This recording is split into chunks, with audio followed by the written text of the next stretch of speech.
I think we should add everybody now. I'll add everybody? Okay. And we should start the event.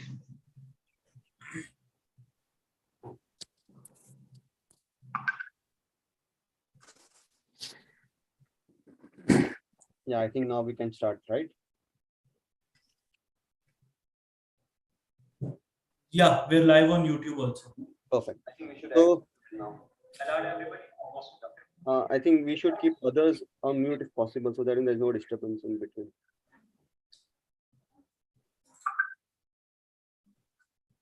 Okay, so I think now we can start, right? Yes. Good evening, everyone. On behalf of Cvca Chartered and Cost Accountant, Yeah, we're live on YouTube also. I welcome one and all for today's webinar.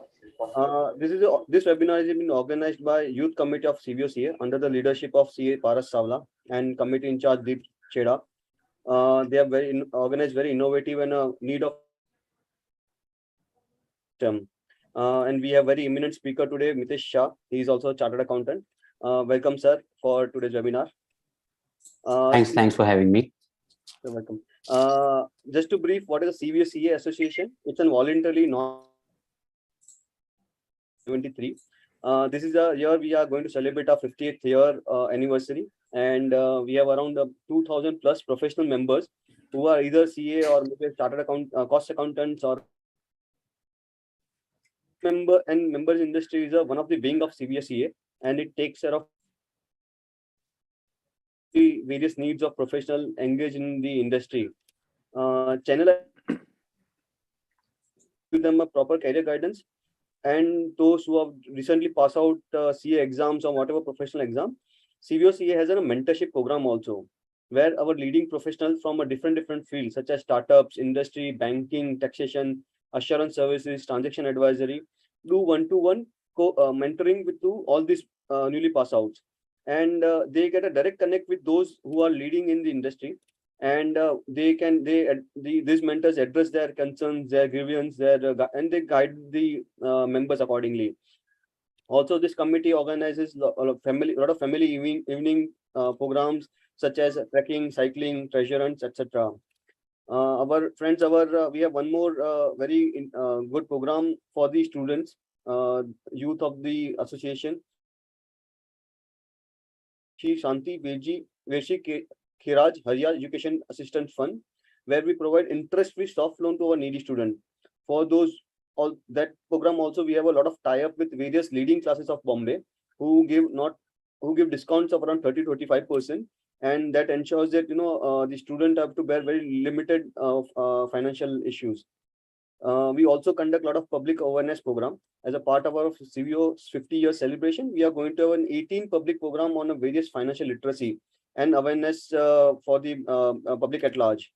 Those program will include our insurance, banking, legal compliances, etc. The detail will be circulated as and when the programs are being announced.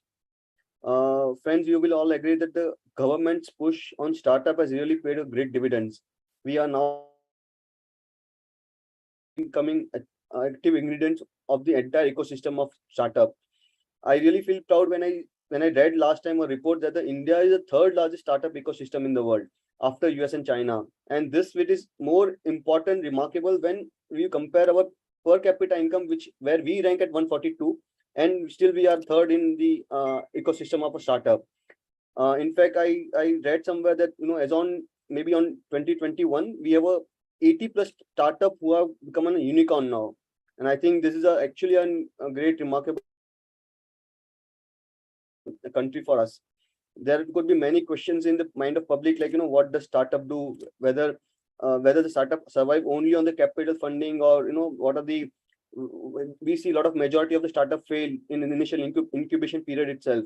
So there are a lot of questions, and we wanted to have an answer to those questions. So we thought to have a very eminent speaker, and Mitesh Bhai is the best person to guide us. Welcome, Mitesh Bhai, and hopefully people will get a good guidance and they will be able to address their questions properly. With this small word, I will hand over the proceedings to our chairman of the session, CA Paras Savla. I will request him to take over the proceedings.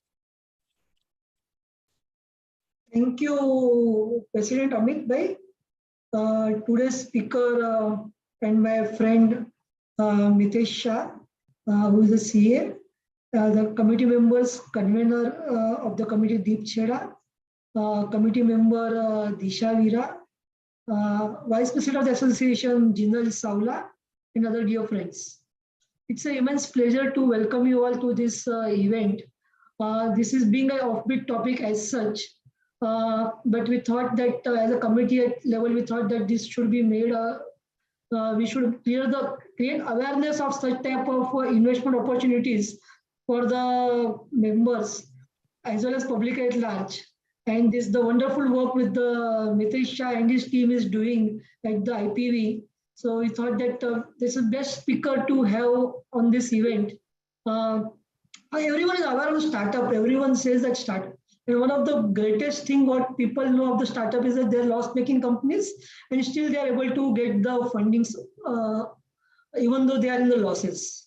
So there is a huge vacuum as such in the understanding of the people that how the startups who are in the losses are still able to get the fundings as compared to the, because even if the small businesses who make profits, but for them to get money, even buyout debt is very difficult to it.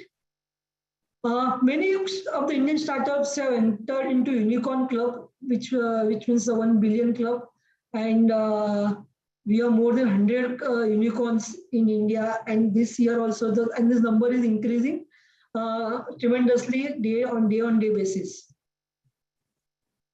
Similarly, recently with that, what the people or the startup investors have been saying that there is a funding winter. So is there really a funding winter, or there is going to be challenge in getting these investments into the startups or not? And the valuations on the stock markets have been started tumbling. So what will impact, whether such things will have impact on the startups or not? We have many such questions in our mind, and I believe our speaker will throw light on many of these things. He will also enlighten us how this how the small person or a person can make an investment in these startups. Whether we require to make a huge sum, whether I want 50 lakhs, 1 crore, or even if I have 2 lakhs, 3 lakhs, 5 lakhs, I can make an investment in the startup, or whether some startup investment ecosystem is available or not. With this, I again welcome the speaker Mitesh Bhai and all of you, and I hand over to the Disha for introducing the speaker. Thanks, Laurus Bhai. Mr. Mitesh Shah is a qualified chartered accountant and has more than 15 years of experience in startup and angel investments. He began his career with Mandana Industries Limited, which is an apparel manufacturing company, where he handled various projects, including the company's IPO in 2010 and also the exclusive global licensing deal with Salman Khan's Being Human brand. He joined Ola as a CFO in December 2013, where he played a very important role in the evolution of the biggest startup stories in India. Then came Book My Show in 2016, where he spearheaded the finance function and played an active role in strategic business management. With his vast experience in the startup world, Mitesh Sir co-founded Inflection Point Ventures, IPV, which is a network of 7,000 plus angel investors. He has been ranked 32nd on the list of top 100 angels by Fortune India. He has also been an angel investor for 90 plus startups and mentored several others. While all the applause is hidden behind Zoom microphones, I would like to extend our sincere thanks and appreciation for accepting our invite and coming here to speak at this session. I would now request our Vice President, CA Jinal Savla, to kindly present a memento as a token of appreciation. Thank you, Disha. Friends, it gives me immense pleasure to present this e-certificate to our today's learned speaker, CA Mitesh Shah. Mitesh Bhai, this is from us. And also we present this memento to him. The physical copy will be, of course, delivered. So, Mitesh Bhai, it is our honor to present you this memento and e-certificate for our today's talk. Mitesh Bhai, over to you. Thank you so much. Thank you so much. Thanks for, first of all, inviting me. CVO and Kutch Corporate Forum and a lot of such organization. It's like home to me. I've been on various of this, and in my own humble way, I try and kind of propagate the use case for startups, and know a lot of people on this call as well. So thanks again, Paras bhai, for inviting me, and thanks to Amit, Disha, Jinal, Deep, and all the other involved. Thanks for inviting me. So guys, I think a quick introduction about myself. Another CA like you, cleared my CA in 2001. Worked for Mandana Industries Limited for 12 years. Right. So coming from a Gujarati family, a CA, and worked for a Marwadi family-run company for 12 years. So you can imagine the kind of baggage that I carried in my mind and the way I was looking at businesses. Come 2013. Right. I did the IPO for Mandana.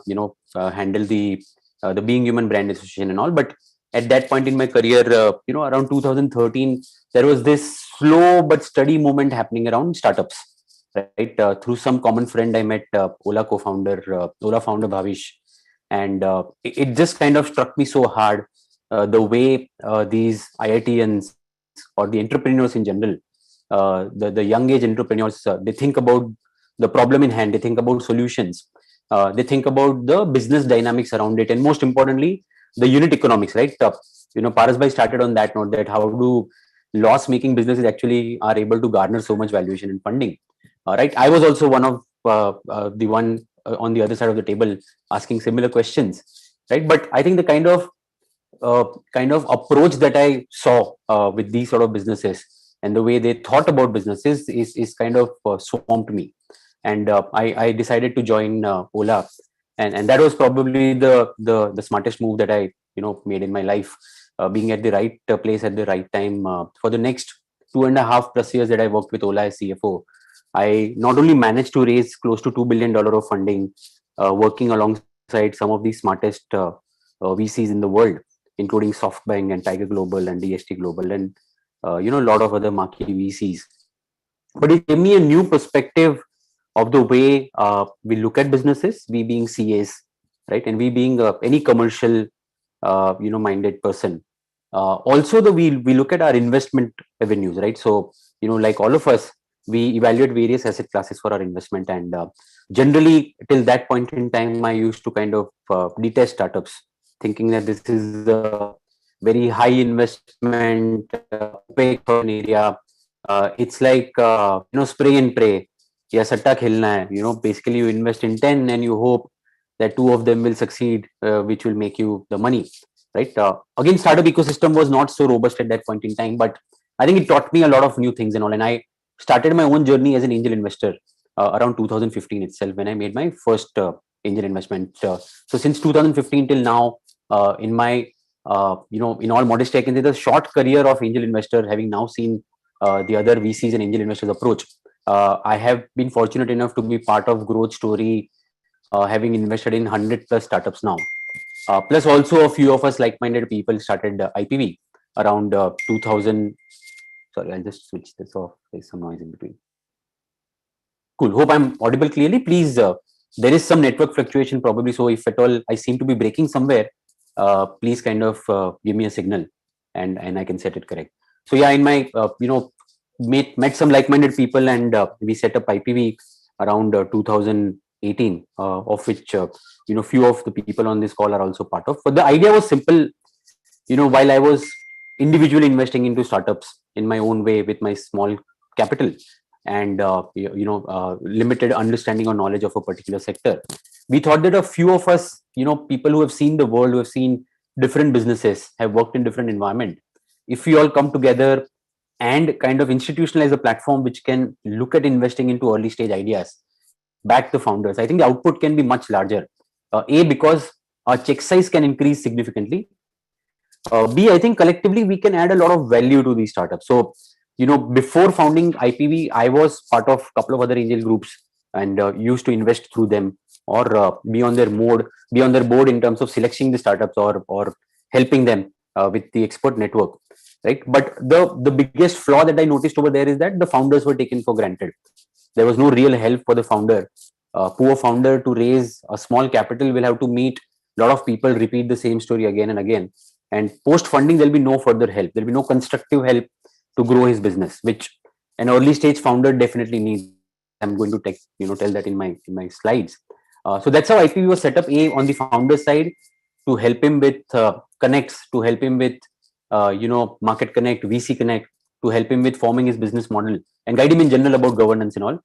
And on the investor side, most importantly, to make them aware of the opportunities that lies in the startup world, and how this helps in enlightening yourself to this new reality of the world, to the way world is waking up to this sea change in the way we do business, in the way newer startups solve problems, right? A lot of us actually realized it during COVID time itself, right? And it actually percolated down to even generation of our parents, where now they also understand, how does Shark Tank happen? How do startups get funded? How do you pay through using a Paytm, right? How do you order on Swiggy and all? So now this is kind of becoming a daily part of our life. But trust me, when I started in 2013, it was far from it, and the funding ecosystem was also quite broken. But like in introduction, Amit also said that now we are right at the top amongst the most developed nations when it startup funding and overall helping the startup. So at IPV, we are India's largest angel investment platform and fund, with more than 7,000 investors on the platform, having invested across 130 plus startups, and our success rate is also 50% plus. And that's because of the deep due diligence that we do. And so I'm going to kind of quickly cover some of these slides and take you through some of these presents. Parasbhai, how much time we'll have? I want to make this a session interactive one, so would love the audience also to participate and ask questions rather than only being a monologue. You can have your session for 45 minutes, at least 45 to 60 minutes. Thereafter, we'll open the floor for question answers. Thank you so much. Thanks. And by the way, thanks for the memento and appreciation at the beginning itself. It doesn't happen often where we as CAs do something at the beginning rather than after the performance of the duty. So this is a kind gesture by the team, and really appreciate that. Thank you. So we'll start with the presentation now. Deep, are you going to handle it? Are you going to maneuver the slides? Great, thanks. Yeah, I'll do it. Just let me know when you want me to switch over. Is this full screen? I only see part of it. I'm not sure if audience on the call can see it like full screen. The full screen. You're able to see full screen, huh? Are you? Okay. Let me just... Actually, it is Just a press PDF. Control L. Actually, it's a Control PDF. Yeah. That is why it will be this way only. No, I think you can still make it full screen. This is the full screen on my laptop. It's okay. I think this is still visible. So great. I think will not bore you with the details of this data. The crux of this slide is that what has driven the startup revolution. Clearly, no price for guessing this. It's the access to internet. It's the mobile phone revolution, as we all call it, and the number of smartphones in the country. As you see, internet users, which was just about 46 million in 2007, today it's 825, and I think this is growing at about 5% every month, if not more, right? And smartphone users, right? I think the way smartphone revolution has happened, practically everything today we are consuming on our mobile, not only the product delivery but even service and OTT platforms, right?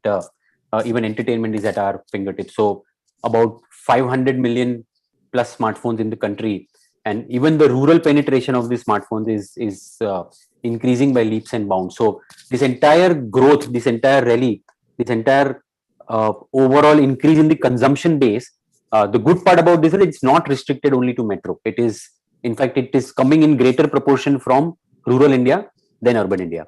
Next.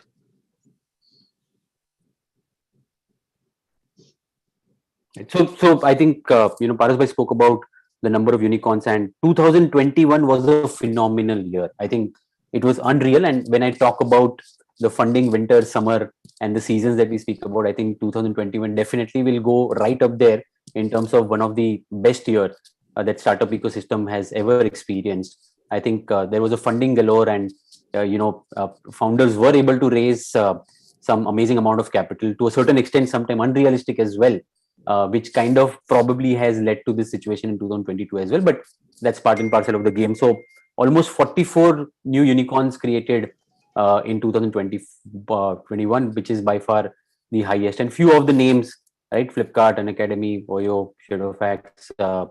We at IPV were fortunate enough to invest into BharatPe at a very early stage, way back in 2018, at the seed round itself. And that's something that, as an angel investor, it's our opportunity when we try and catch some of these startups at a young age, work with them, help them grow, and be part of the growth journey that they later on can become. And that's the opportunity that lies over here, not only in terms of the wealth creation opportunity. Yes, I think that's one of the biggest agenda that we all kind of work for when it comes to investment. But I think in terms of understanding the overall ecosystem also, or improving our own understanding around the business dynamics, right? So unicorns in the country, total estimated, we are estimated to cross about 200 by 2025.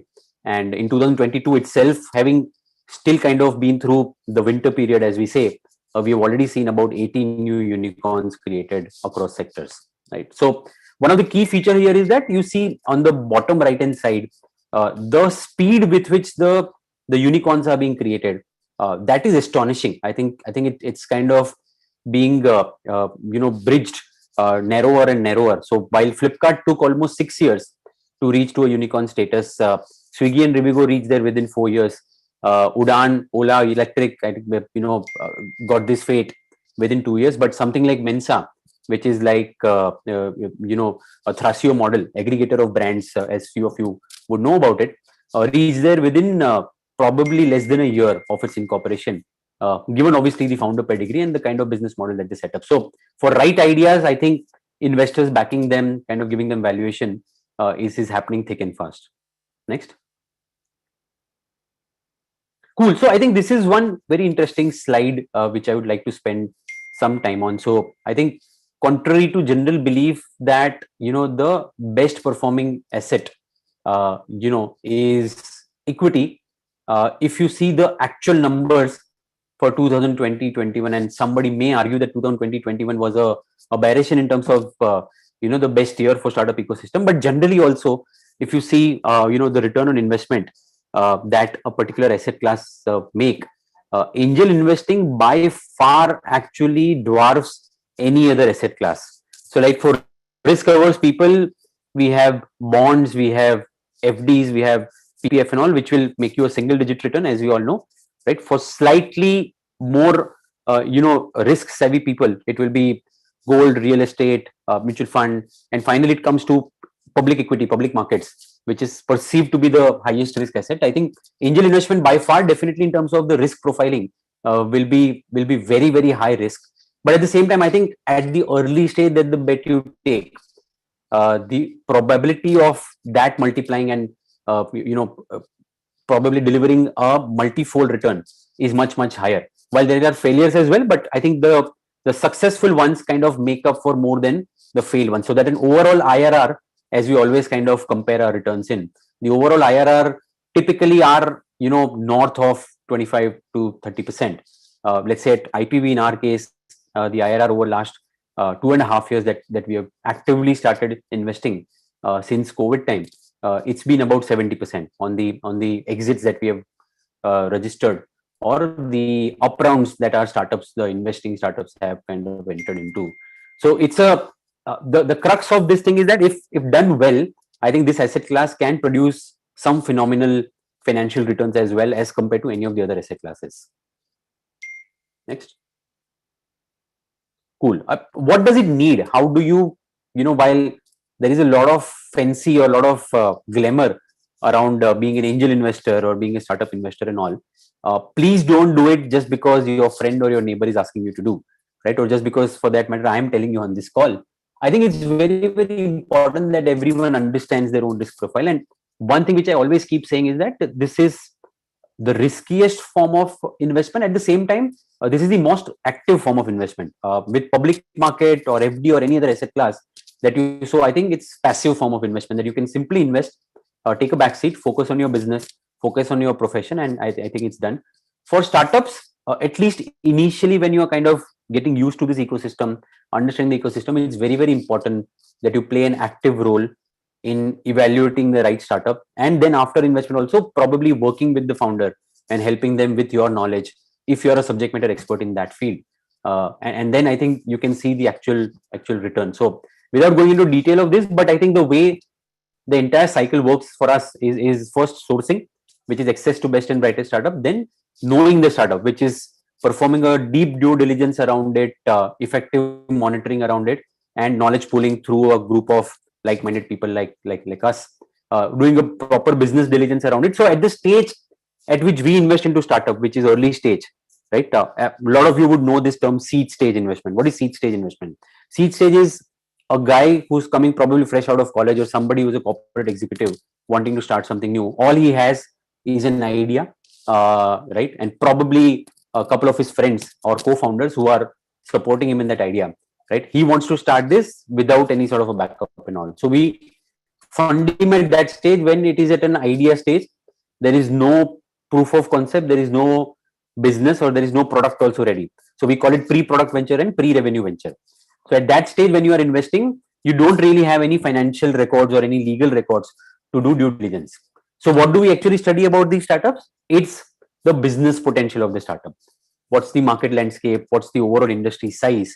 What's the founding team's background? I mean, 60% of our decision to invest or not invest into a particular early stage idea actually rests on the founding team itself, because businesses keep pivoting. There will be winters, there will be summers, there will be challenges to their business, there will be opportunities, right? It's up to the founder, how do they kind of take advantage of it and use it for the growth of the business, or even in worst situation kind of use it probably as an opportunity to pivot to other business models. So that's about business diligence. Then there is some amount of legal diligence, which is largely related to your rights as a shareholder, right? I mean, that's a topic for another day. In sessions around the shareholder agreements and the shareholder rights also. But legal diligence is very important in terms of your exit rights, your rights to participate in the affairs of the company. Some important matters which are called reserved matters, which are very, very crucial for the success or failure of the business. That's where investors, depending on a certain holding in the company, whether he will have a say or not. So all these gets decided during the legal due diligence stage, and also the shareholding of the founder. It's very, very important that founders have a reasonable skin in the game. What do I mean by skin in the game? By skin in the game, it is founders' own holding in the startup. If a founder has diluted it too much by raising round after round, his interest will not be aligned to the success in long term when his holding falls below a certain percentage. So we as investors try and make sure that founder is not diluted too much. At the same time, business is oiled well enough. It's a well greased machinery to keep it running and at the same time growing well, right? Legal documentation, which I just spoke about, term sheet and shareholder and all, and finally the post investment monitoring. Now this is a very, very important phase, and this is where most of the angel investors or even angel investor group or sometimes micro VCs also are, which is assuming that our job ends when we invest into a particular startup after doing from step 1 to 5, right? We have identified a good startup, we are backing a particular venture, we are investing in a sector which is looking very, very glamorous, which is going to grow in future and is probably something that is in vogue right now, in fashion right now. But we are mistaken. I think the most important thing is the post investment support that we are able to provide to the founder, because ultimately our exit as angel investor happens only when the startup is able to raise next round of funding, which is either through a VC or through a strategic player or through some corporate. And then finally, the last point, which is exit. Typically, as early stage investor, we tell our investors to have an exit horizon of minimum 3 years, 3 to 5 years. While at within first year of investment itself, sometimes you're able to make out which way the startup is going. But for a startup idea to mature and to deliver up to its potential and kind of grow to have a proper product market fit, what we call PMF, I think the 3 to 5 year of time horizon in terms of investment is very, very essential. Of course, last 2 years have been really crazy, the way startups have grown and the way people have been able to create wealth. I would say that was one cycle. I think the critical cycle which will probably segregate men from boys will be 2022 and maybe next year. As we say, I think the next 9 to 12 months will be crucial to define a matured founder to define a matured startup and how are they able to sustain. But the one which will sustain during this period will definitely go a long way, as I think it's the consolidation phase. When funding is available in abundance, you see so many new startups coming up. When funding is drying up, not only it creates some sort of an entry barrier, the new players stop coming into the market, but it also kind of takes out some players or some existing competition, whereby making it relatively easy for the one who have sustained and who have behaved in a matured way to kind of rule the market. Next. Now, what all of this do, sorry, just can you go one slide back, please? Yeah, so I think I missed this thing at the bottom. So loan angels rarely get any sort of preferential treatment, right? If you are an individual investor, right, on an average, an individual investor, an angel investor at early stage will invest 10 lakh. If you are a family office, if you are a reasonably, known investor or large investor, maybe you'll go up to 20-25 lakhs, but this investment ticket size doesn't get you the required rights, do not get you board seat, which are crucial to kind of manage or have insight into a startup. Mind you, startups, by nature are very opaque sort of an entity, unlike public market where, they are mandated to publish their quarterly information, or you being a listed entity have to kind of publish any sort of a material development with the company on the exchanges. Here, startup founders kind of hold more and more information closer to the chest. We as investors also kind of, want them to kind of not go all out and share all the information, because it's a very, very competitive field. So unless you are a heavy investor in terms of your size, your stature, and your investment ticket size, you do not get a lot of these preferences. And hence, it's always beneficial for at least new investors or even matured investors to hunt in packs. What do I mean by hunt in packs? Is to actually become part of platforms or angel funds like ours, where you're not only educated well, but I think together we are much more powerful in terms of the rights or in terms of the control that we can have over the startup in a good way. And there are investors who kind of ruin the startup as well with their over control sort of a approach. But we will always kind of make sure that we are monitoring the startup well and having an oversight over that, while we do not get involved in the operational matters of the startup. So that's the benefit of investing in group. I see a few questions on the chat window, but probably I'll take it later towards the end. Parasbhai, that works well? Yes, sir, that is a Yeah, yeah. perfect. Okay. No problem. You Next carry slide. on, and at the end we'll have 15-20 minutes of Q&A. Super. So right, what is IPV, Inflection Point Venture, all about? So it's a platform which is formed to kind of achieve all of this, right? To channelize your capital, speed up the investment process, present you with the most apt investment opportunity by proper curation, right? Leadership access, business growth, mentorship. This is for the founder, right? When a founder, like I said, at early stage, capital is important, but only dumb capital hardly helps, right? We have seen so many businesses, not being able to kind of achieve or perform to its true potential just because there is no proper guidance, right? And founder is working at its own whims and fancies, right? So I think it's very, very important that there is somebody early on who guides them well. And that's where the importance of identifying a good early stage investor is very, very important. Next.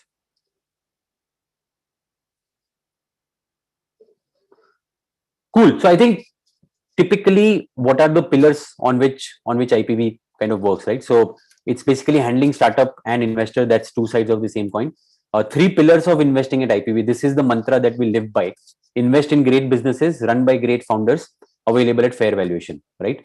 Any of these three lacking or missing, you will not have a successful startup on your hand. Chances are that you will not be able to exit from that startup at a reasonably good return. You back great businesses, right? Even great founders, if they are operating in a market which is not sustainable, which is not growing well, right? Like for example, last year, all of us were running behind EdTech because kids were at home. So everything was going online. Now it was just a matter of time that people will, Corona will go away and kids will start going back to school. So today, a lot of us, see in the media that, EdTech players are shutting down, right? Now it's about identifying some of these great businesses who can who can sustain this, right? Great founders, very, very imperative. Even amazing businesses can be ruined by, some founders who are not driving in the right direction. Many of you would have heard examples like housing.com and askbazaar.com and WeWork, and a lot of such examples, both on the global stage as well as Indian stage. And finally, fair valuation. In 2021, everything seemed like, okay, it's going to run away. What we call it in our language as FOMO, which is fear of missing out, right? So you feel like, okay, let's go in for this startup. People are making money. This is coming in at a high valuation, but at the same time, it's the next round to ho hi jayega abhi 6 mahine mein, and that's what everybody promises. And things around you are so buoyant that you feel you fell for this, right? But it's very, very important to kind of invest at the right valuation, because your exit will also depend on at what valuation you have entered. So these are the 3 pillars that we kind of follow, right? We do a very deep due diligence and follow a proper systematic approach, which is using Porter's 5 forces in business evaluation, right? Which is threat of new entrants, bargaining power with supplier, threat of substitutes, bargaining power with buyers, and industry rivalry, which is the competitive landscape. So these are some of the things that we kind of evaluate.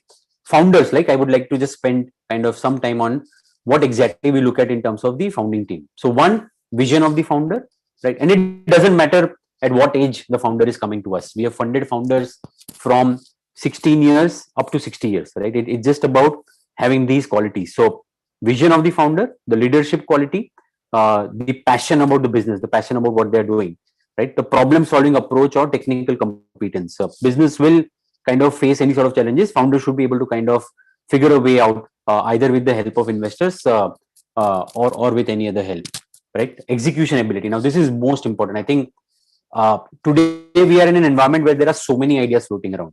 You meet so many new startups, you meet so many new founders who will have ideas which are like dime a dozen, right? What is most important is your execution capability. Are you able to execute those ideas well? Are you able to kind of bring it to a level where it is operationally feasible to work in that environment? And that's what I think execution capability is something which carries most of the weightage out of this. Experimental mindset, and finally networking ability. Networking ability, because with your networking, you will be able to kind of keep yourself updated with the recent trends happening in the market, and that's where your growth kind of happens. Also, not to forget, I think the future round of funding and fundraising ability of the founder is also equally important, which is a subset of networking ability. Next. So in a nutshell, I think to give you some number, right? We at IPV generally look at about 400 startups every month. Now, these are through a mix of referrals from investors, referral from our own founders, or our partners, which are incubators, accelerators, the e-cells of IITs and other marquee institutes, and some outreach as well, where we ourselves identify some good founders who are looking to raise funding and bring them to the platform. But through this curation, where people like Parasbhai and other investors on board, they help us identify some good startups through our selection process. Out of 400, then we finally bring it down to about 15 startup, which gets to present to our investors on a Zoom call. So our member base is today spread across 52 different countries, right? So on a Saturday morning, on Zoom call, the investors log in, the startup founder makes his pitch. And after this 15 startup also, only about 4 finally gets to get the check from IPV. Because of the due diligence that kind of follow, and finally some more curation. So on an average, our investment ratio as compared to the startups that we see overall or evaluate overall is just about 1%, which also kind of to a certain extent assures some good quality startup coming your way, and the chances of success then kind of improve. So with this sort of a curated effort, finally we are at a stage that out of 120 plus startups that we have invested, we have been able to secure about 25 exits, right? And almost another 33 have gone on to secure the next round of funding. So, which is 50%. Typically at early stage, the industry benchmark, as they say, when you actually do individual investment or use a spray and pray approach. Spray and pray is basically just kind of spraying across and investing into 10, 20 startup, and then praying to God that, okay, some of these will be successful and will be able to make good returns, right? Vis-a-vis a more defined or controlled sort of an approach, which is driven by professionals. The success ratio with spray and pray is about 20%, and with us or with group investing sort of a formula, it is about 50%, right? But which is something which requires time commitment, which requires understanding. But trust me, I think for me, the biggest draw when I started investing into startups as a professional is meeting the founder. When you meet all these young boys, right, who come up with various new ideas and all, the kind of energy that you see with them, the kind of ideation that you see with them, right, that is amazing. That is almost contagious, and gives you so many new ideas yourself, which you can really replicate in your own business or profession or service, as the case may be. Next. Cool. I'll skip through this. I've just spoken about the due diligence points and what are the various tools that we kind of use. Next. Next.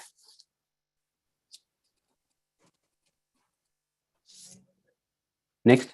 So this is basically an AIF. This is one of the, I can probably take a 1 minute around this. So with the growth of investors on the platform and in general, we have now pivoted to a structure which is called AIF. AIF is alternate investment fund, right? So alternative investment fund is a structure which is created by SEBI and approved by SEBI, where you as angels can invest across startups through a consolidated entry. Now imagine, now with 7,000 investors on the group, if there is a good startup that comes, typically we have more than 100 investors who are willing to invest in that startup. But for a startup founder to have 100 different investors on their cap table as their shareholder, that is a nuisance.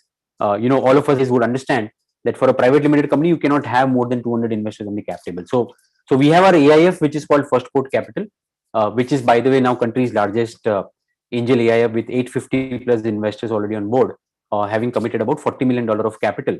Through this AIF, as an investor, you commit a minimum of 25 lakh rupee to be invested over next 5 years. But this is a discretionary fund where you as an individual investor will have the discretion to invest and choose into startup of your choice.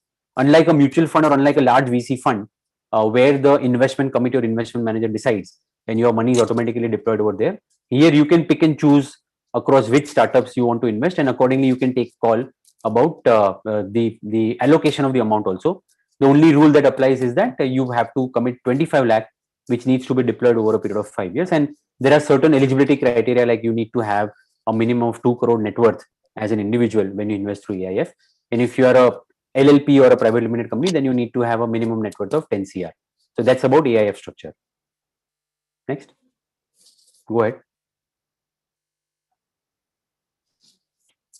Go ahead. Cool. So these are some of the startups that we've invested. Some well-known names across here, like BharatPe, as I just spoke about. We have then invested in BlueSmart, which is a large mobility company based out of Delhi. Torch, which is a very large US-based company, now flipped from India to USA. It's into AI, artificial intelligence, meta tagging.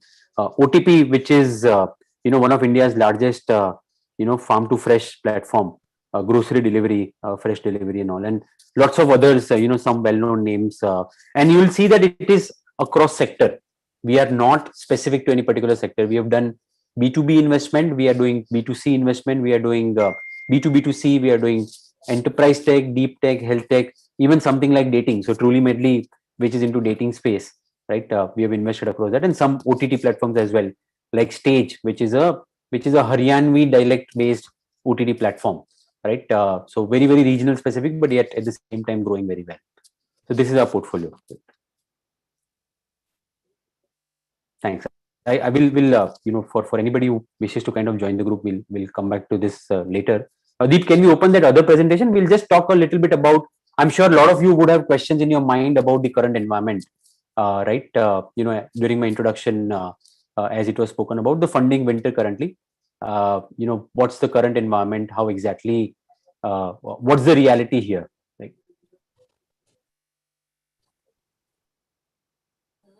Next. Correct. So I think at the beginning, I think no investment session. There is some background noise. No, we're good to go. Okay. No investment session will be complete without mention of Warren Buffett's name. So I'm no exception. So beautiful line said by him. Every decade or so, dark clouds will fill the economic skies and they will briefly rain gold. Now, what does this mean? Basically, again, one more saying that he has, that when others are greedy, be fearful. When others are fearful, be greedy. Right. So when today everybody's talking about funding winter and the environment is very bad, markets are going to crash further. Right. This is the time that you, as an informed investor, actually should sense an opportunity. Right. And in couple of more slides, I'm going to show how value has been created, or some of the largest startups in the world, or forget startups, some of the largest enterprises in the world have actually been born during the depression time, right? And that's the right time, because today also, as compared to last year when I'm meeting the founders are more conscious, founders are more responsible. Everybody understands the value of money, right? It's not about where I'm just getting free funding from investors and I need to just kind of focus it on growth without actually focusing on revenue. So this is in a way a healthy correction. This is a good development. And while people actually ask us saying that this is not a great time, why we should be investing now when chips are down, contrary to that, I think some of our best investments have been done during COVID time, when the world was looking like, okay, it will come to an end, right? And there was no respite, or there was no sight that the businesses will begin, right? Some great startups were actually born during that time, and some of our own good investments were done during that time. We all have seen how public markets also actually move from the low of say 23,000 in March 2020 to the highs of 60,000 plus, right? All of this happened during the COVID time because a lot of new possibilities, a lot of new eventualities were discovered, created during this particular period of time. Next.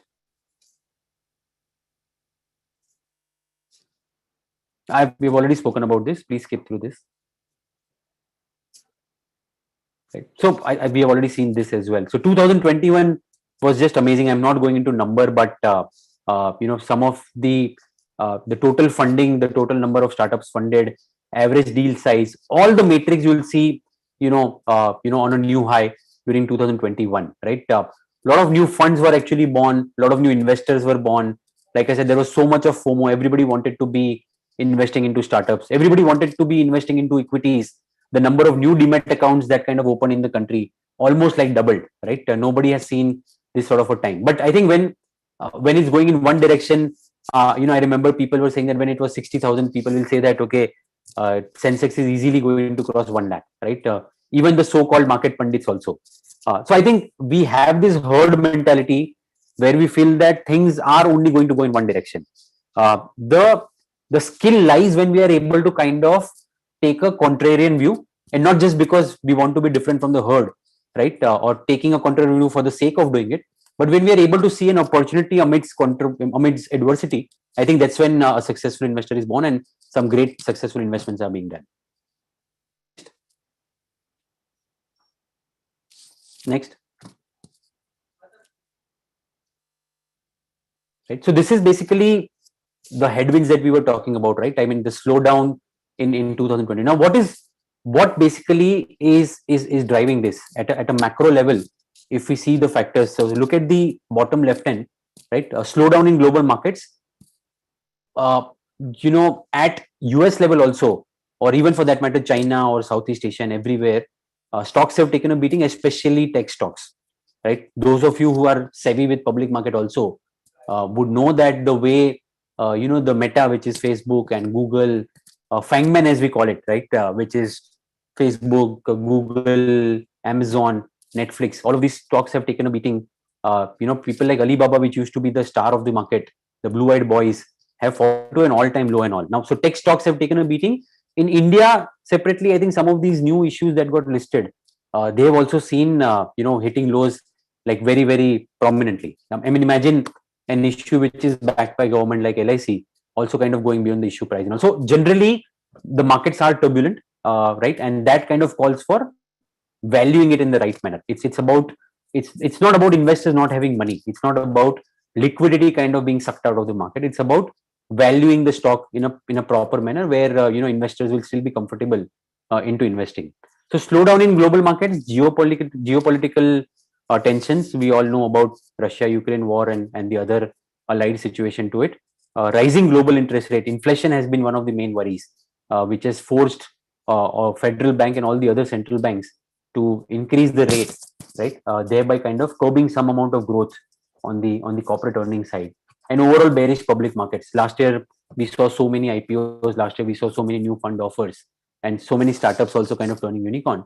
Obviously, things are kind of going down a bit.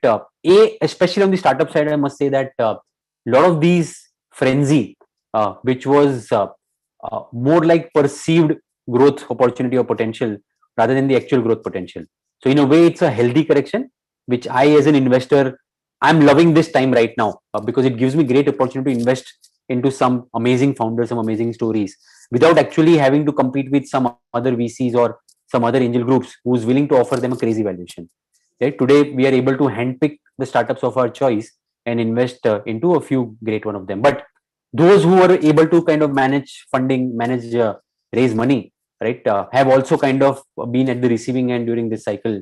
And the right hand chart actually speaks about the number of layoffs that we had during this year. Something like Ola as well, no exception to that. Blinkit, Unacademy, Whitehead Junior. You'll see some of the amazing names over here, and not to forget about the corporate governance issue also that kind of comes up, right? Without naming some large edtech company, which all of us have been seeing in the news now, and even funds like Sequoia struggling with few of their investment on the corporate governance side. These are some concerning development, but one good part is that most of these are restricted to late stage funding. As you see, if all of these are happening, this is typically for startups which are now looking to raise $50 million plus or $100 million plus, right? At early stage where we operate and where we are identifying opportunities, things are still going pretty solid, right? If not the euphoria of last year, but at the same time, for right founding teams and right sort of opportunity, money is still lying in abundance, right? If you're a good founder, if you have a sane business idea, if you are growing not only on investors' money, if you are growing with customers' money, right? We always say that customers' money in the bank is the most important thing as compared to investors' money in the bank, right? So if you have a sane business model, and I'm not asking you to be profitable immediately from day one, right? But at least there has to be strong unit economics. There has to be a good revenue generation opportunity.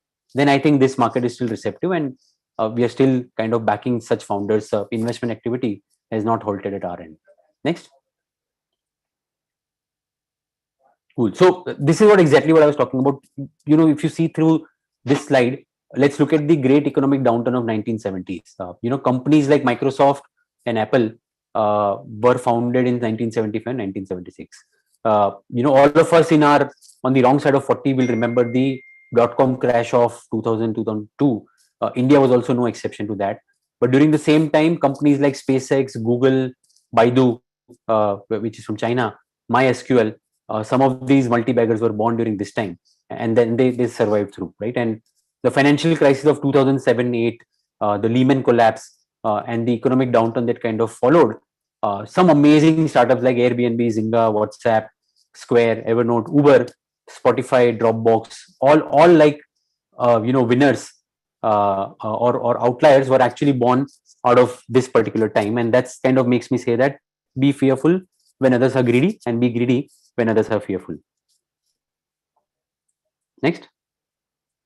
Cool. So downturns help to provide or create an investment opportunity in great startup at great valuation.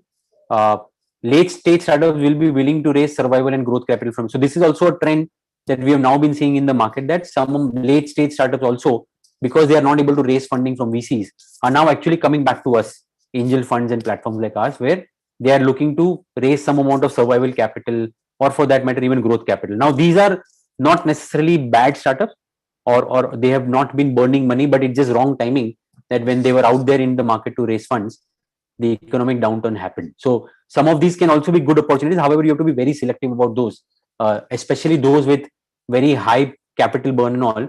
We should stay away from them. Right? Resilient startups, matrix focus VC investments, focus to shift from growth to profitability.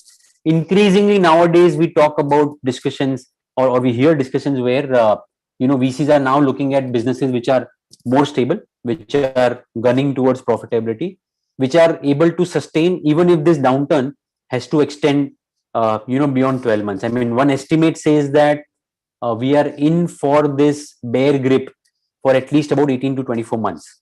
We believe that this should be about at least 9 to 12 months, but even 9 to 12 months is a significantly higher period in the context of startups, because typically any startup would raise funding for the next 9 to 12 months. So in this cycle, there'll be a lot of startups which will come back again, or will have to come back again in the market to raise new funds, or they have to become profitable, right, and compromise on growth, right? So there is this conundrum which is very popular in startup, which is growth versus profitability.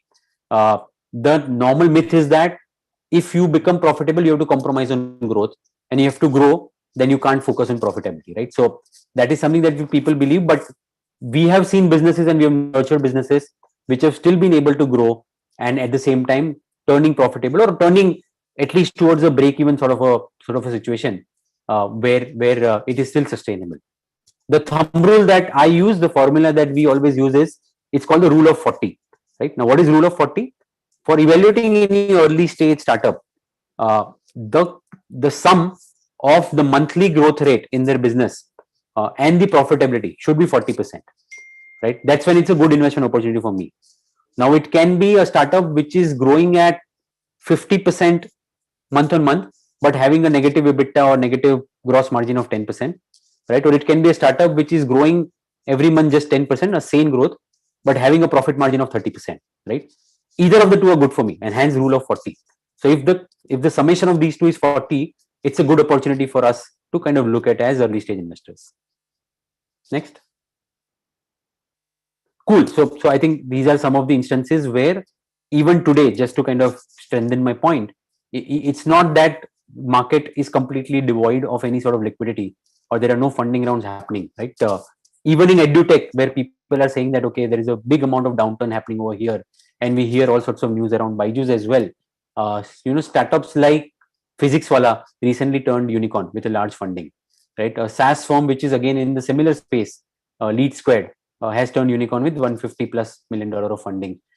Purple, which has raised large amount of funding in beauty tech, and I think there are many more such examples where right founding team, right business model, and right unit economics have been able to kind of raise good amount of funding, and it's across sectors. It's not restricted to one particular sector, which is either a huge positive or huge negative.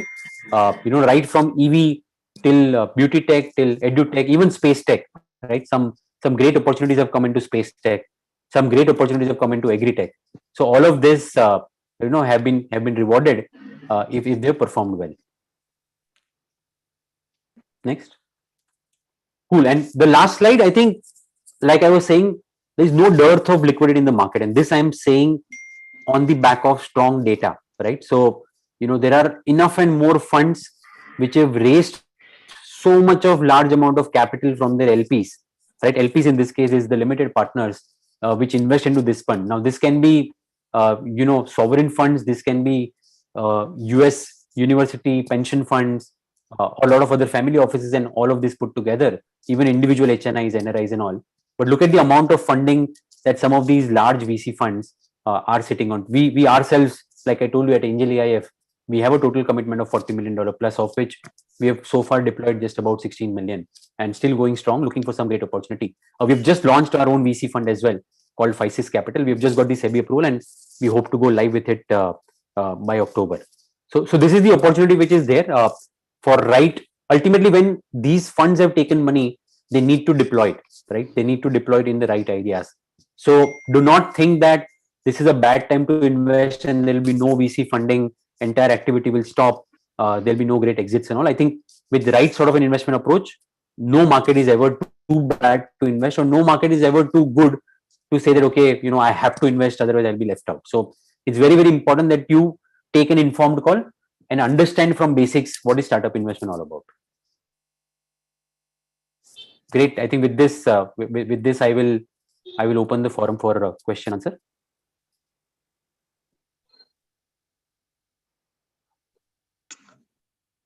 Do you want me to stop this? Mitesh Bhai, for the excellent session and sharing your experience as to how you identify the startups, how you look at the startups, and what is due diligence process you follow, and for getting this investment done. Also thank you for sharing your thoughts of the IPV, which the members can, participants, if they think appropriate, can consider it. Thank you. So, Deep, you will be coordinating for the questions from the chat window. Yes, sir. Just one moment. I'm just loading up the questions.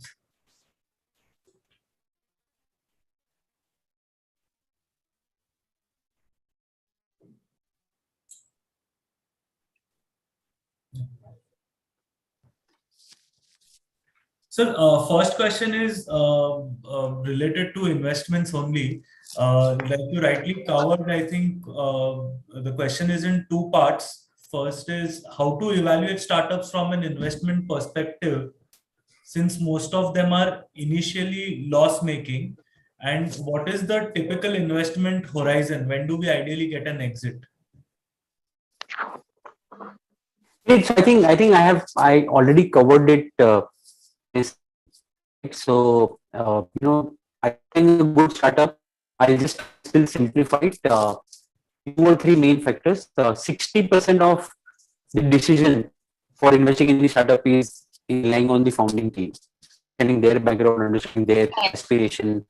Like a couple of interesting point over here. We have discovered 2 sorts of founders. Right? One is called REL set of founders. Second is called PhD set of founders. What is REL? REL is basically rich, elegant, and lazy. Right? We find so many founders. Sorry, there is some static disturbance at the back end. Yes, I think the net bandwidth is low. Can you just? Am I audible? Yeah, you're audible. Yeah. So I was saying there are 2 sets of founders that we typically kind of deal with. One is REL and second is PhD. So REL is rich, elegant, and lazy. We come across a lot of these, second generation, third generation entrepreneurs where the youngsters come to us and say that, okay, now I think the business is well settled. It's been running on a traditional mode. I don't have much to do over there. I'm not getting excited by that. I want to do something fascinating. I want to do something interesting. एक काम करते हैं, startup start करते हैं, right? So that is something that we are very wary of. This is a class where they are doing it for the fun of, or having been said that, okay, I'm a startup founder, without any real vision or without any sort of a passion for the startup and all. So that the 7 or 8 characteristics that I defined for the founder, they actually lack that. This is more done for the sake of that vanity that, okay, I have started something new and I am a startup founder, right? But we would actually back the other class, which is PhD. What is PhD? PhD is poor, hungry, and driven, right? This is the class of entrepreneurs where for them the success of the startup mean everything in life. They will put all their efforts, everything that they've got, all the resources that they have for the success of the startups. And I would love to back these sort of guys, even if they are in difficult situations, because we know that from the founder perspective itself, this startup means a lot to him, and its success kind of defines his own success in life. And that's where the chances of us kind of getting a good exit or having a great investment on our hand automatically kind of increases. So founding team is very important.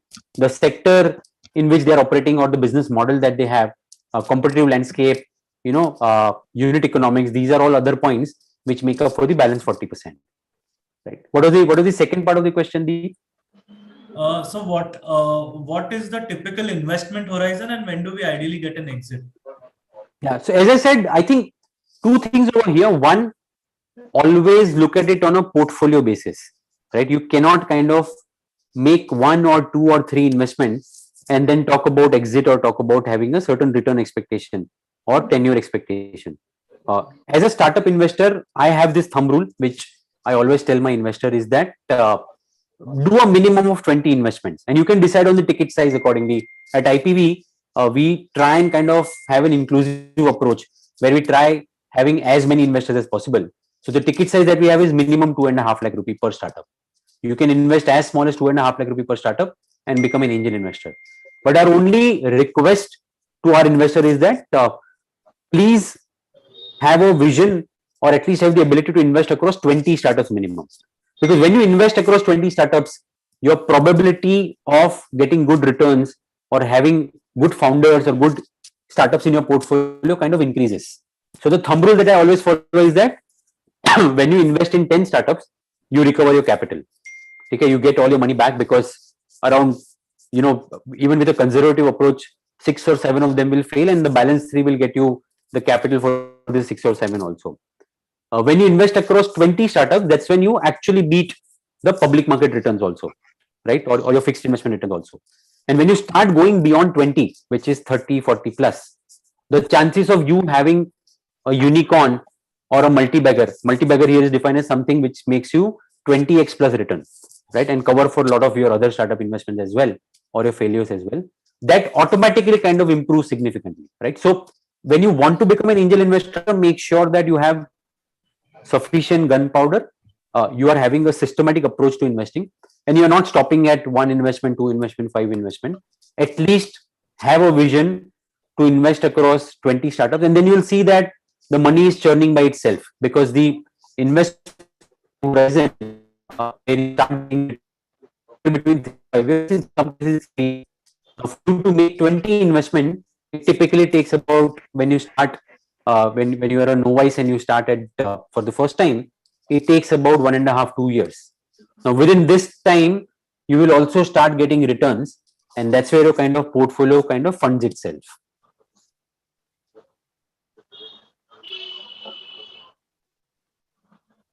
Yes, sir.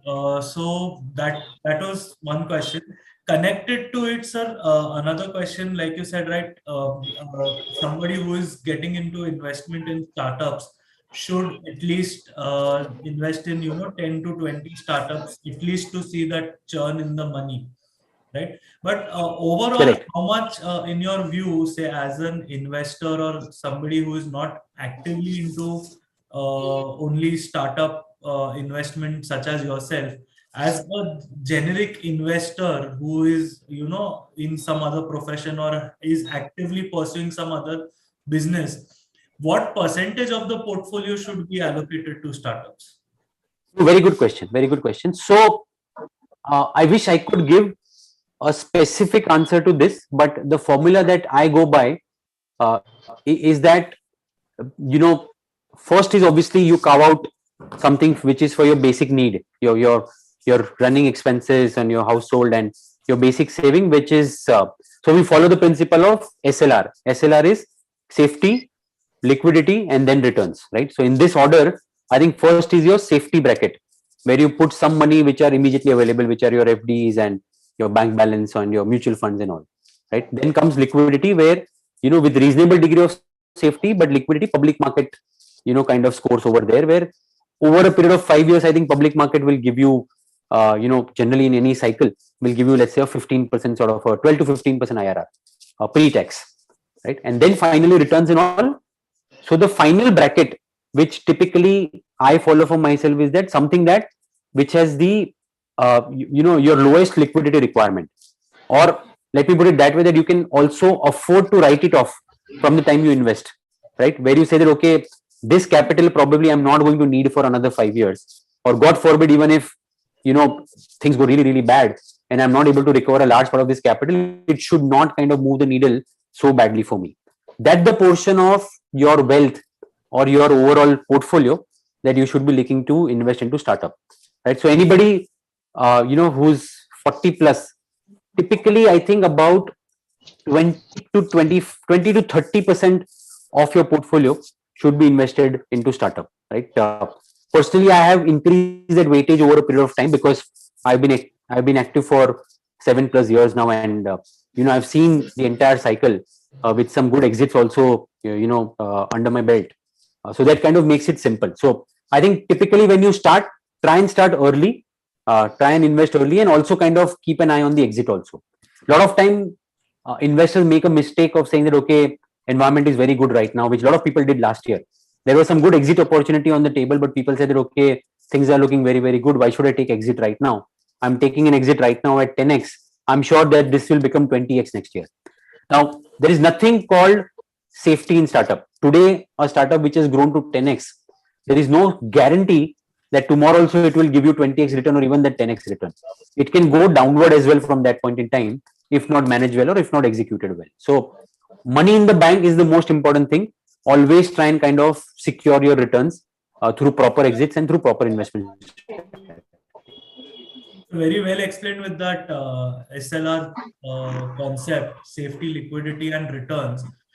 Another question that I would raise, say we have a lot of audience today which is in the range of say below 35, or who have just started out in their careers, or 5-6 years into the careers, and do not have much of a corpus to be diversifying into a lot of different instruments, so to say, like something for safety, something for liquidity, and something for returns.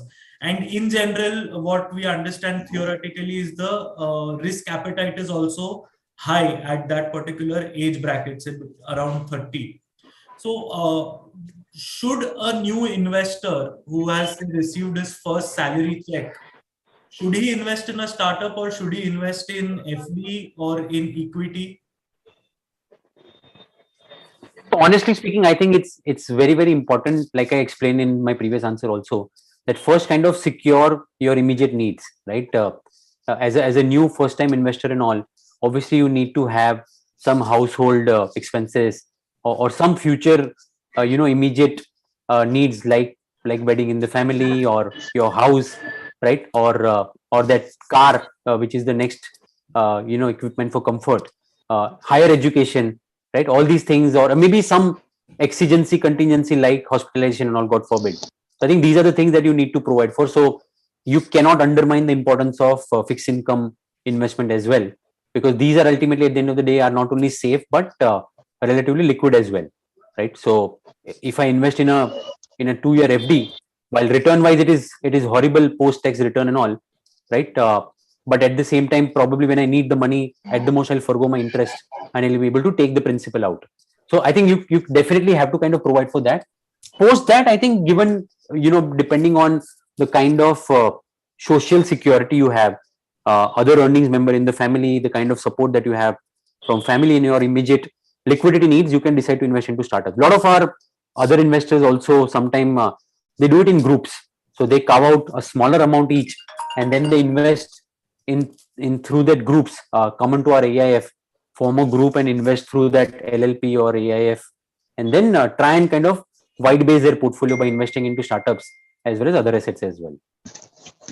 Right.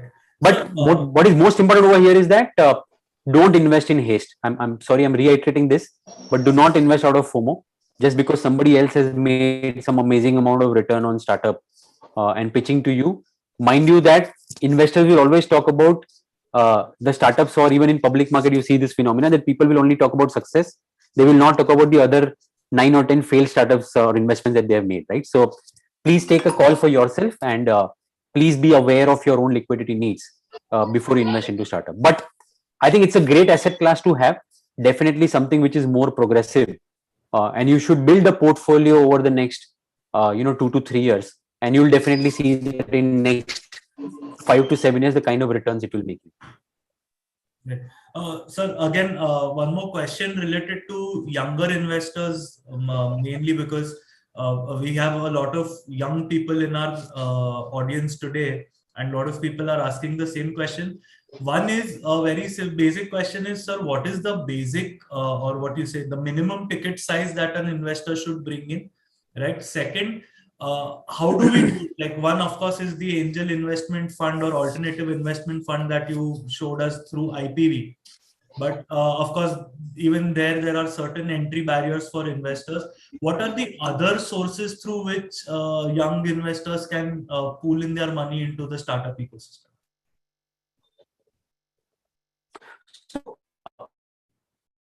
First, I've seen Shark Tank. All of us have seen the ads of platform like Tyke, which comes in between, and also, right, there are some revenues also where people can win 1,000 rupees, 1,000 rupees also. Oh, sorry, I think I was breaking off. Yeah, there's some. Is it better now? No. Wait. Better now? Yeah, seems better. All right. Yeah. Please pitch in and please intervene if you seem to be losing me. Yeah, sure. Yeah. So I was saying, I think we have seen platforms like Tyke and other platforms where they pitch to investors to invest into startup with small contributions like 5,000, 10,000 rupee as well, right? But honestly speaking, if you ask for my view and all, I think A 5,000, 10,000 rupee investment into startup specifically doesn't make sense. A, there is a lot of regulatory risk around it. There are investors who form LLP and through invest to that also. But we again as CAs would understand that there are always risk of LLPs or private limited companies being identified as a deemed NBFC if they don't satisfy the requirement of that investment company financial assets percentage holding or income generated through that. So I think the best way to invest is, if you're not eligible for AIF, is best way to invest is invest in your own individual capacity and take a smaller bets across through a group of friends or other means, and platform like Tykes and all which are available, but not really advisable in long term. A, because imagine this scenario that you invest 10,000 rupee in a particular startup. Now that startup has to do exceedingly well, and you are able to then kind of get a 10x return on that. Now, is that 1 lakh rupee which is coming to me, is that like a life-changing amount for me, right? Is that something which is really a large, meaningful sort of a return for me to kind of be happy about? So probably the answer will be no in most of our cases. So in that sense, I think it's always better to kind of take or get into startup investment when you are able to kind of allocate a reasonable size of portfolio, right, over a period of next 2 to 3 years, which in my definition, when you invest across 20 startups, about 2.5 lakh each, over a period of 3 years to 5 years, it can be anywhere between 25 lakh to 50 lakhs. Right? And that's why once you're eligible, I think AIF is the best mode of investment. Okay, thank you, sir. One technical question that we have received is how to understand the different instruments that are issued against investments. What are the different instruments that are issued to investors, and how do we, get a hang of it? So I think this is again a very deep topic, but I'll try and probably answer it in brief right now. So typical sort of instrument that are used, and I'm talking only about equity instrument, I'm not talking about debt right now, but typically the instrument that we use are plain simple equity, where the startup issues equity shares to investors.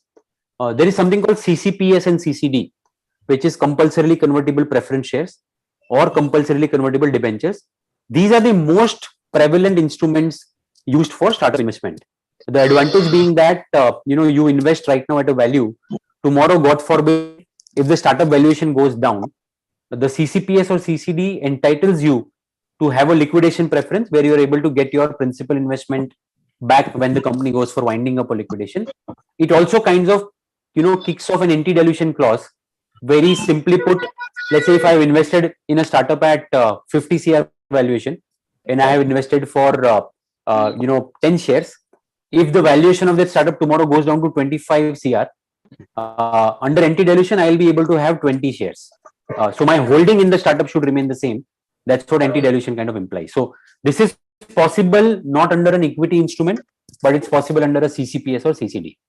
Finally, a lot of the new age startups and a lot of the startups who raise money outside India, they also use this instrument called SAFE. Now SAFE is SAFE, which is simple agreement for future equity, right? A SAFE note basically says that, okay, today I'm not able to discover valuation for my startup. I don't want to do it because I've just started, or I'll do it during the next round.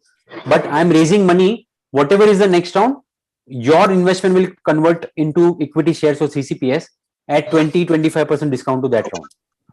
Or your investment will convert into equity shares, whatever may be the next round, your investment will convert with a maximum cap of 10 CR valuation.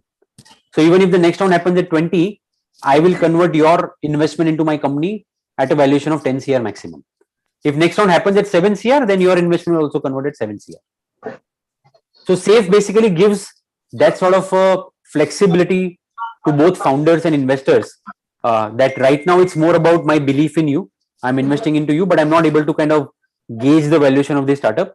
Let more informed investors or VCs come into this play, and that time, based on their investment value, I'll have a certain discount because I came in early, and I'll be able to discover my valuation. Thank you, sir. Next question is related to edtech and health sector. So recently we've seen a lot of boom in the edtech sector also, and after COVID, of course, in the health tech sector also. But it has also again become very crowded. So what do you see, like, how do you see it going forward? How should an investor approach this sector? I think I also kind of briefly touched upon this during my presentation, that no sector is really bad to be written off completely, and no sector is really too good also saying that all the players in that sector will succeed or all the players in that particular sector will fail. So even in edtech, of course, right now there is a bit of an overflow where kids have gone back to school. So overall, the market size has kind of shrunk a little bit, and that's why we see a lot of edtech players also struggling. We have seen a lot of them actually getting closed down as well. But good players still kind of get funded. Good players still kind of continue to do well. In our portfolio, we have some great companies which are soon going for next round of funding, right? Because they have grown in a manner where they are not burning too much of money. Even if for 4 or 5 months there will be phase of low growth, they should be able to sustain through that, and ultimately with their differentiated offering, they should be able to kind of offer good value creation for investors. Same thing with health tech. I think health tech also, by the way, health tech is very, very wide. Even in health tech, you have horizontal platforms which takes care of overall health, and then there are vertical platforms also which takes care of only one part of health, which is either your cardiac health, your mental wellness, right? Your orthopedic surgery, equipment based startups, right? Or something which is diagnosis based startups. So there are various verticals across which health tech also operate. You have to pick and choose the right space. You have to pick and choose the right founders who have the requisite experience or expertise to run a particular vertical. So in connection to the same, which next sector do you see to be the disruption in the market? No, great question. So I think some very, very interesting concepts keep coming right now. I mentioned about space tech.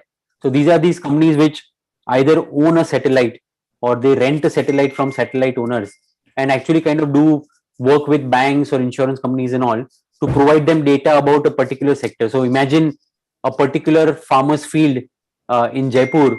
The satellite will be able to say that how much of acreage this farm can produce, and help bank to take a call on the funding ability of that particular farmer, right? Or for an insurance company, it will say that, okay, probably the godown caught fire.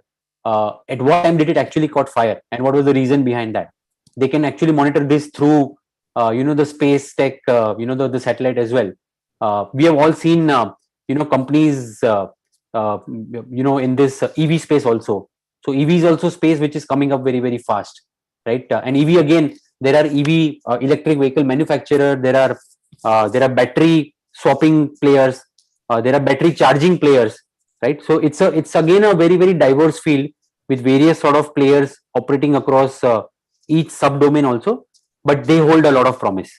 Health tech always holds potential because I think we, as India, generally I believe that are very underserved when it comes to good quality healthcare offerings. So that's where these new players kind of come into play. Finally, fintech is one sector which always kind of catches the fancy of investors. Investors by nature, the way Indian ecosystem has evolved from public sector banks to private banks to wallets to payment banks to small finance banks and now to neobanks, right? We also have neobanks where you don't really need any branch. Okay, so the sector has evolved. The question that all the investors have is that how will they make money? Because nobody has been able to make money through transaction system or payment system. Ultimately, everybody has to go for lending, and lending there is good amount of risk because all the good borrowers, what we call as a thick file borrowers, are already well catered off by banks and NBFCs and others. So then these new players then have to resort to thin file borrowers where the credit score is low, and that might kind of at an overall level lead to a more chronic sort of an issue, which is leading to larger NPAs. So I think fintech is something that I like, but I think you have to be again very, very choosy in terms of which play that you choose over there. Insurtech is something which is coming up very, very well. I was also surprised when we funded this insurtech company, but I think 98% of the insurance market is still ruled by the traditional insurance brokers and agents, right, and the companies themselves. These new age players like HealthySure, Pascare, Nova, Plum, Loop. I think these guys, there are 5 or 6 of them, but together they still are kind of occupying only 2% of the market. So the opportunity that they have is really, really huge. And that's where I think there is a lot of scope for these players also to grow. So just a basic question, since you mentioned InsurTech, can you throw some light on what is InsurTech? When you say that it is different from a traditional insurance company, So what are the major points of difference between an insurance company and an insurtech company? So basically, insurtech players drive a more tech-driven approach to secure the general insurance or life insurance or all such requirement for their corporate clients or even the individuals, right? So they take into account the previous data, they take into account their life expectancy or other sort of claims that they'll have. They also drive some sort of an healthcare for these employees and provide these data and work with insurance companies to bring down the overall insurance cost, right? So it helps the corporates to bring down the insurance cost for their workers. There is something called occupational hazard insurance, where if you have a factory setup, you need to get an insurance for your employees or for your workers. So these players actually help bring it down by suggesting you right products with right technology and with right data crunching about your own employee base. On the insurance company side, they are able to kind of work as their corporate selling arms. Insurance companies typically are very weak when it's come to selling bulk products to corporates and all. So these guys have the ability, with their sleek marketing and sales approach, they are able to reach out to these SMEs and even larger players and drive higher business for these guys. So typically this in a nutshell is what insurtech companies do. A lot of them then actually go further and add some of their own products also. We have seen players like Echo or Digit, which are insurers themselves also, right? They have created their own insurance products as well. Right. So next question is, of course, everyone is, I think, aware that investing in startup comes along with it a very high ratio of risk, right? And how do we tackle the risk element, and what is the recourse for an investor when, say, the startup goes belly up due to some mismanagement or some misconduct by the founder or the management of the startup? What is the recourse available, and how do we tackle losses or the risk element involved in the startup? Again, very good question. So it's a very, very vast topic, but I'll try and kind of answer in short. So let's say in scenarios where founder or founding team has resorted to some material, willful misconduct, as we call it, or material misstatement, or something which is ethically wrong, right? So in all our SHAs, we have this clause around event of default. So if the company has suffered because of any of the wrongdoings, right, which is ethically wrong by founding team, right, and if it has been proven, then we have a right to kind of liquidate all our investment, and founder will have to buy it back, right, or the company will have to buy it back. So some sort of mechanisms, legally possible mechanisms, have been invented and have been built into the shareholder agreement, which all the matured investors do. Having said that, I think consider a scenario where something like this happens. Obviously, company will go belly up, right? We have seen that companies where these sort of things happen, ultimately they will not be able to have money to pay investors. And in India, you really can't kind of go legal or file a case. Yes, you will have a good legal stand, but from a practical approach, that's where I think the question of identifying good founders with deep integrity and intelligence to kind of take your bets on, rather than going for founders who are just able to talk well but are not able to deliver and are ethically not properly placed. And that's where I think investing through groups or investing on platform like ours kind of comes in handy, because we do a very, very deep due diligence around founder. Any company that we fund, we will meet founders' ex-colleagues, we'll meet his ex-employers, we'll speak to his current customers, if any, we'll speak to his current suppliers, if any, right, and take a proper diligence, both on record, which is from ROC records and all, if he has any other complaints against him or if he has any other litigations against him, and off record also by talking to all of these sources and gauge the founder's standing in the market. When you do this, obviously nothing is 100% perfect, but there are 95% chances that you are able to kind of cover your risk to a great extent. And in other circumstances, say the business model itself has failed, or the startup has, failed to create a revenue model, or, the technical jargons along with it, do investors have a recourse in those cases? Oh yeah, I think so. What we do, and we have had practical situations like that where business has not been able to do well, and the startup here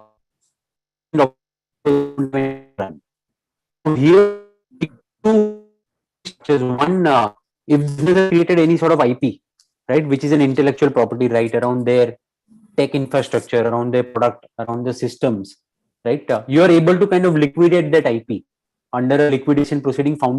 Investors can call for liquidation, liquidate that IP or any other asset that the company may have, and realize the money and then distribute it pro rata amongst themselves.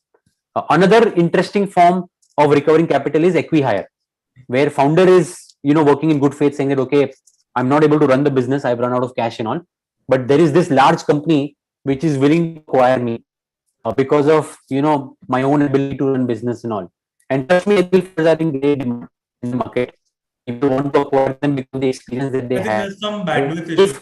the last- Voice is cracking a bit. Am I audible now? Yeah. Yeah. So I was saying acquire is one such opportunity where some of these failed founders get acquired by large companies and large players because of the experience that they have in their field, right? And this is also where we have been able to recover capital for our investors. Right. So, what are the tax advantages for a startup in today's scenario? What is the support that startups are getting from the government as such to say, come here and develop a startup? There are a lot of news that Indian startups are preferring to get their shares listed on foreign exchanges like Singapore, Hong Kong, New York. So, what is the support that government is giving to startups today? No, I think some amazing schemes government has rolled out for benefit of startup, and this is not only central government but even various state governments also. All of them have a startup fund which supports startups. They have various schemes, right, including tax exemptions and tax concessions and some other benefits that's being rolled out. So, you're right, Amit. Initially, there used to be a time when investors used to ask us that you will not be able to list in India because Indian investors will not understand these sort of business model. Why don't you flip your structure to Singapore or US and get listed over there? But I think there is a good amount of tax risk over there, because if you're flipping such large value from India to any other foreign country, that means you are actually depriving the country of the tax revenue. And I think there are greater chances of the taxmen, issuing notices against or raising frowns on this sort of a structure. But luckily, Indian markets itself have evolved and developed, where last year at least we saw, starting with India Mart and Info Edge have been listed for a while now. A lot of such Indian startups also managed to get listed and were able to raise good amount of capital from Indian market itself. So I think that notion that Indian startups have to list abroad only, that's now been dispelled with. Of course, valuation is some other topic which I would not like to comment on. A lot of startups have lost value also on public market, but at the same time, a lot of them have done well also and made good returns for investors. Right. Sir, at the beginning of the session, Disha mentioned that you are one of the top angel investors of the country, and we're very glad to have you with us. If you don't mind, sir, can we know some of your best investments and some of the investments where the company has not done very well, and what are the lessons that you've learned from those investments? So I think each investment is a good lesson. So I think every investor, there is something called anti-portfolio. So even I have anti-portfolio. It's in two ways. One, where you have missed investing in certain startups because you didn't get convinced with that startup, and that startup is finally went on to make huge success, right? So even I have those in my portfolio. So again, I'm not God. I'm also as a common man as all of you are, and I also made my own share of to learn from mistakes of others also, and have tried to kind of put that in my own portfolio and have made some good investments. So yeah, I've been lucky to be invested in startups like BharatPe, Innovate, Beardo, Park Plus, right, Vintage, OTP, Fable, Notch, Blue Smart, right, and then the list goes on. I mean, typically at IPV we have this culture that I will not suggest any startup to my investors at IPV, or any of our co-founders will not suggest any startup to our investors unless we ourselves are investing into the startup. So I think we lost to you due to bandwidth.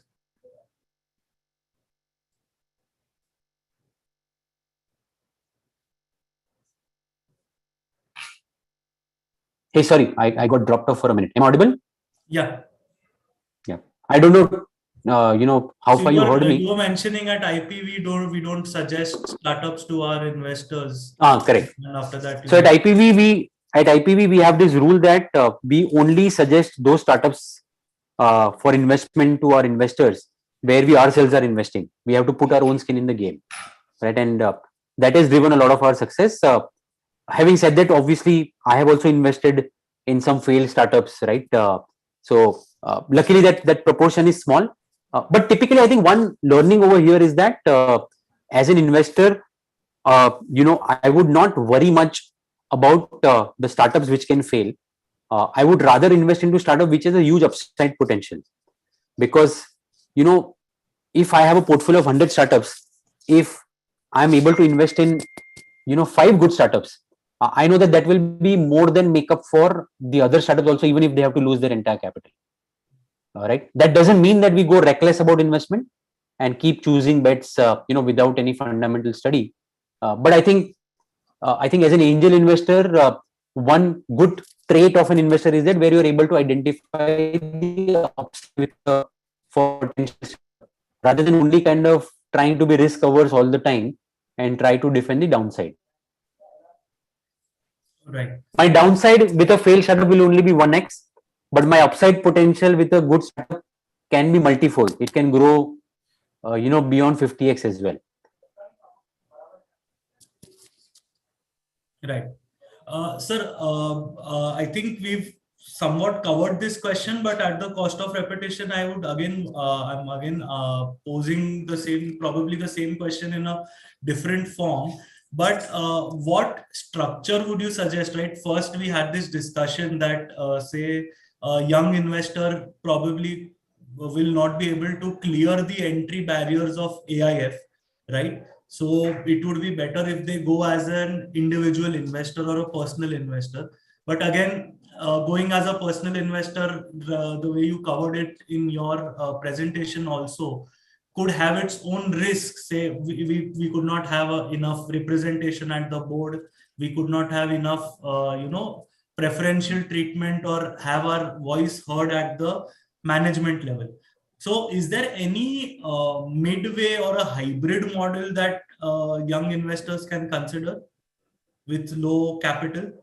Sure. I think absolutely you can become part of IPV. You can join. I can obviously I'm pitching IPV right now, but group investing always helps. So platform like us where we guide you, right, and we can kind of make sure that we show you investment ideas based on your own risk appetite. So while you're investing in your individual capacity, but the decision and the entire due diligence will be done by us for you, and then it will help you kind of take you a more informed call about the investment. Right. So feel free to kind of approach IPV through our website, or you can approach me as well, and would love to kind of have you join the platform.